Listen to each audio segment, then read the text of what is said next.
Hi, this is Mike with OPST. Talk about rigging a little bit today. Everyone around the Pacific Northwest now is getting ready for winter steelhead season. The coast has announced there's a full season, which is good news for us. There's a few rivers that are closed, but most have the full season through March. For rigging wise, you grab a reel. If you haven't spooled a reel up before, we get a lot of questions about backing is the first thing, how much backing to put on this reel, that reel.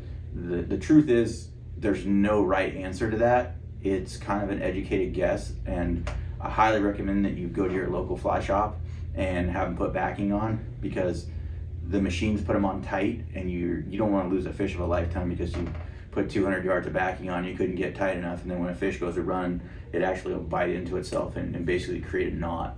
So the guys at the fly shop do it all the time. It's an educated guess, and they're good at it. So it's not about a certain amount of yards, it's about literally looking at it, knowing how fat your lines are, and making that educated guess. It's hard to do if you only do it once in a while, but if you literally do it every day, it's not even a second thought. So those guys are really good at that. I recommend that, and then your backing's on tight, you don't have that problem. After the backing, you're gonna do laser line or our oval line, either or. This is the 50-pound oval line in orange. This is a 35-pound laser line in the green. Backing to your running line is going to be loop to loop. It's the easiest way. Just make your loops big. Double surgeon's loops, what I use. Ed likes a triple surgeon's loop. Both work well. Triple surgeons, if you're going to do that, you need gloves. You need something to really reef up on. A double surgeon's, it's a little easier to seat the knot. So that's why I do it. It's just easier. I haven't had any issue with it failing. It's super easy. Like I said, just give yourself a big loop, and then you're going to do an overhand knot, and instead of tightening right there, you're going to go back through one more time. That's a double surgeon's. That's as simple as it is. And then you're going to wet it right here, and then you'll seat it.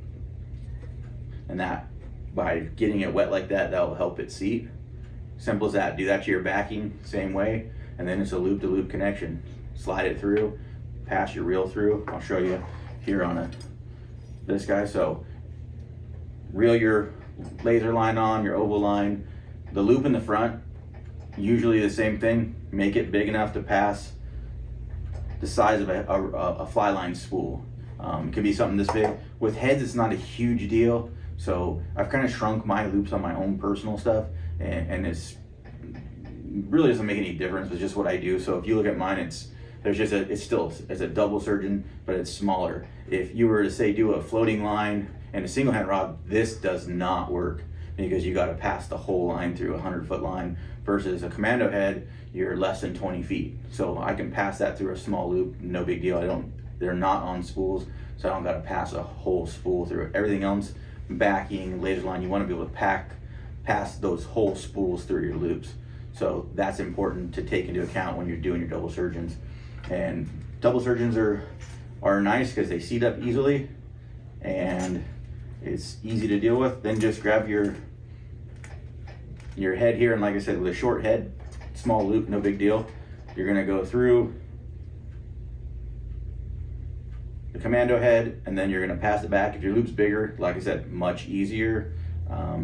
I just do small ones. It's my own personal thing. And with these short heads, it's just a matter of taking this and throwing it on my way. Now, like I said, if you had a single hand line, you would never do that, because the running line would be in a knot and you'd never untangle it.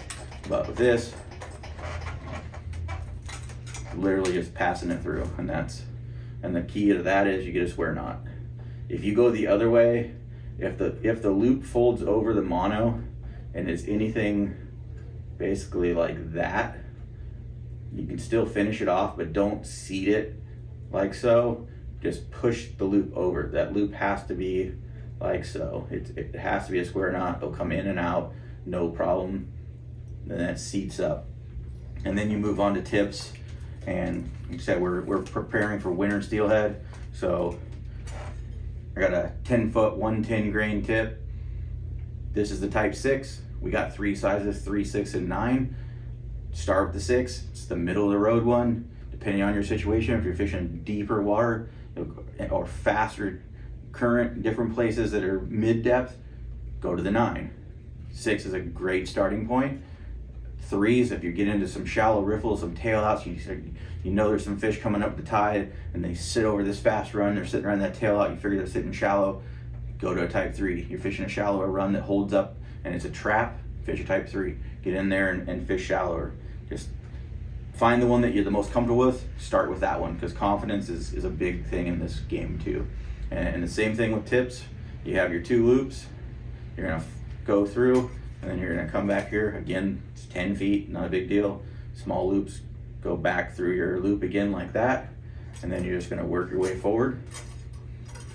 And again, same thing. You want that to form like that. You want your square knot. You don't want it over here. This is a no-go. This will cause issues. So you would just push it back over this way, and then that's your square knot. When it's seated well, it's super clean. It's as small as it can be. That's the key. And then when you need to back them off when they're done right that way, literally push them off, and they'll back right out.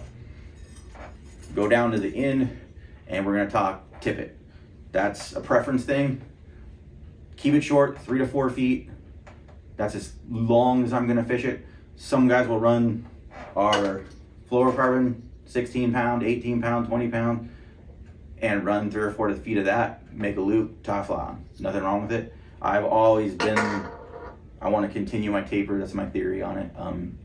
Everyone's different, there's no right or wrong answer to it. So I get short tapered leaders. They make Skagit leaders, they make short ones.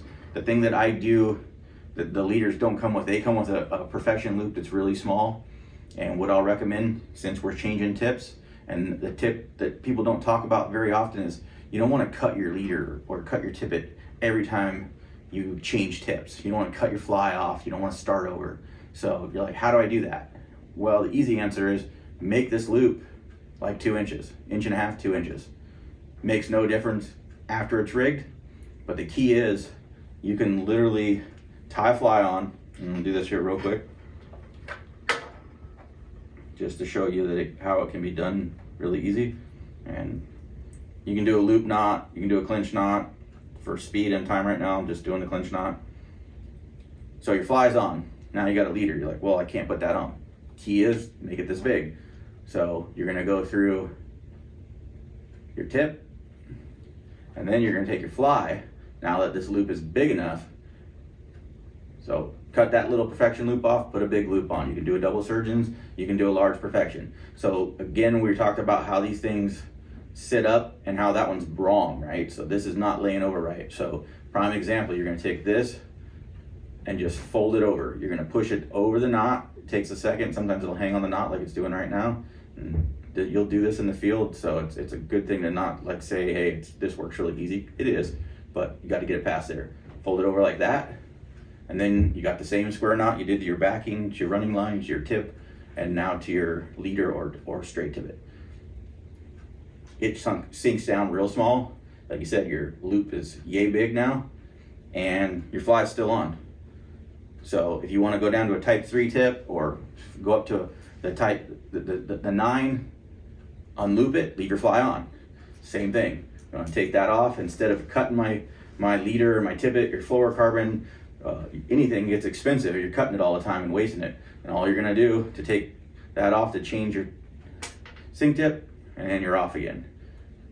Huge tip, save you tons of time, trouble, wasted mono, wasted fluorocarbon that most people don't talk about.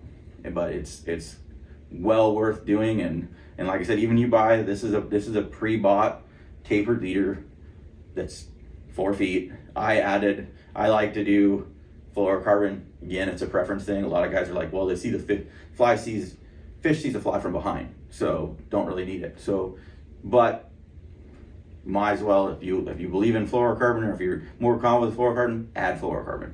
If you don't care, fish maxima. A lot of guys don't. There's no right or wrong answer.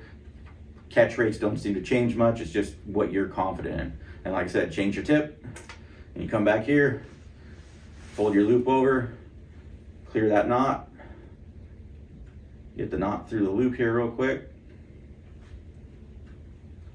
and then pull tight, and then you got your square knot. That'll save you a ton of time on the river. It'll make you more apt to change tips because you're not cutting everything off, you're not restringing everything. Literally a loop on the front, a loop on the back, your fly stays on your leader, and you can change it up. like I said, start with the type 6. That's what I start with. Go to a run, go to a river that you know or you don't know. If you're fishing a hole that you're like, okay, I go there all the time, it's a deep slot, I need the 9. Okay, I need the super fast. Then do that. But if you're straight fishing through and you're learning water, start with your mid tip and adjust as needed. A lot of times this will be the tip that you'll use the most of the time.